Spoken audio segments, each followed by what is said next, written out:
Hi అండి, welcome to నాను creations. I am మమత. ఈరోజు అయితే నేను వెజిటేబుల్ రైస్ చేస్తున్నానండి.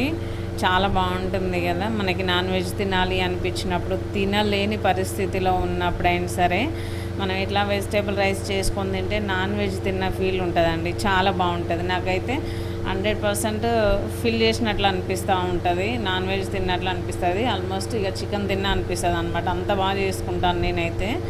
ఓకే ఫ్రెండ్స్, వీడియోలోకి అయితే వెళ్ళిపోదాము. ఫస్ట్ అయితే కావాల్సినంత ఆయిల్ తీసుకున్నాను. కొంచెం ఆయిల్ 2 గంటలు వేసుకున్నాను అండి. అంటే 2 స్పూన్లు ఎక్కువ ఉంటేనే బాగుంటుంది కదా. కొంచెం ఎక్కువ వేసాను అనమాట. ఓకే, ఇంకా అందులో అయితే నేను ఆనియన్, పచ్చిమిర్చి, బగారా మిక్స్ వేసాను.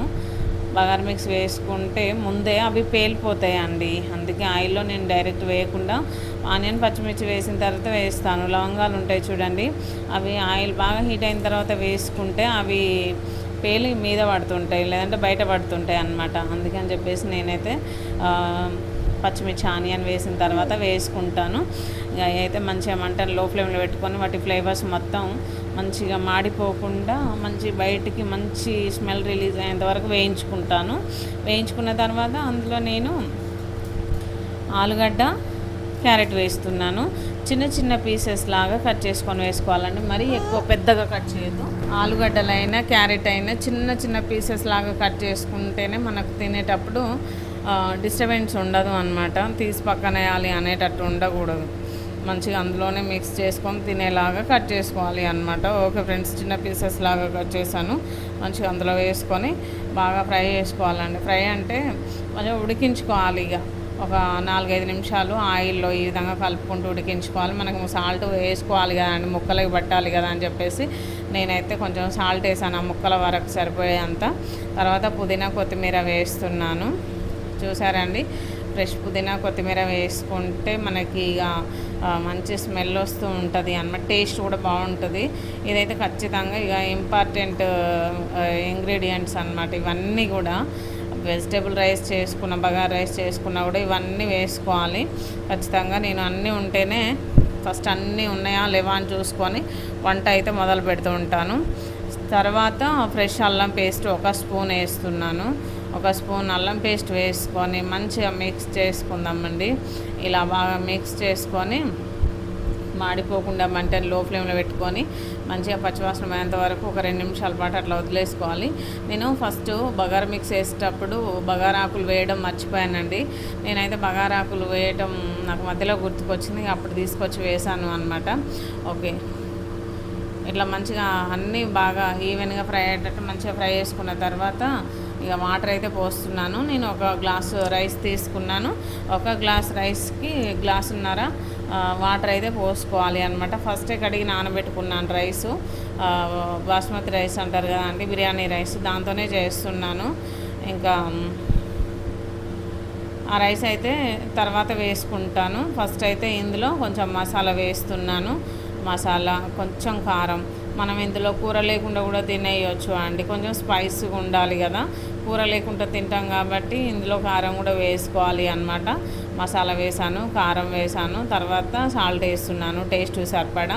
ఇక సాల్ట్ అనేది మనం ఇప్పుడు చెక్ చేసుకోవాలండి. కలుపుకొని ఉడికిన తర్వాత వేసుకోలేము, ఎందుకంటే కూర ఉంది, కూరలో వేసుకోవడానికని కూడా లేదు మనకు ఆప్షన్. ఓన్లీ రైస్ మాత్రమే తింటాం కాబట్టి రైస్లో మనము పర్ఫెక్ట్గా సరిపోయేలాగా చూసుకోవాలి. ఎన్ని వేసినా సరే మనకు సాల్ట్ అయితేనే టేస్ట్ అనేది మనకు మరింత యాడ్ అవుతుంది అన్నమాట. అలానే ఎక్కువ వేసినా కూడా ఇవన్నీ వేసినా వేస్ట్ తినలేం కదా అండి. ఓకే, నేనైతే సాల్ట్ చెక్ చేసుకుంటున్నాను. పర్ఫెక్ట్ అండి, పర్ఫెక్ట్గా సరిపోయింది. ఓకే, తర్వాత మంటను హై ఫ్లేమ్లో పెట్టేసుకొని ఒక 2-3 నిమిషాలు బాయిల్ చేసుకుందాం వాటర్ని.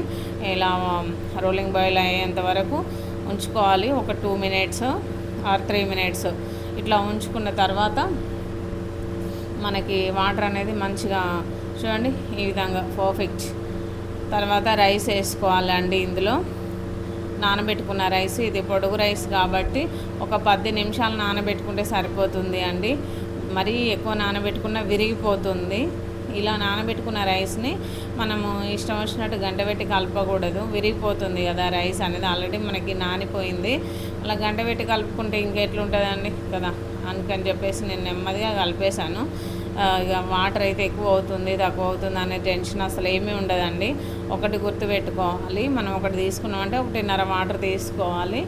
తర్వాత ఇక మూత పెట్టేసుకొని కలుపుకుంటే మనకి ఈ విధంగా పర్ఫెక్ట్గా 5-6 నిమిషాలలో మనకి రైస్ అనేది రెడీ అయిపోతుంది. ఎంత బాగుంది అంటే అండి, చూడ్డానికి ఎంత బాగుందో, తింటే కూడా సూపర్ టేస్ట్ అండి.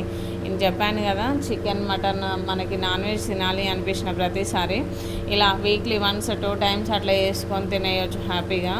పిల్లలకైనా పెద్దవాళ్ళకైనా చాలా ఇష్టంగా తింటూ ఉంటారనమాట ఇలా చేసి పెడితే.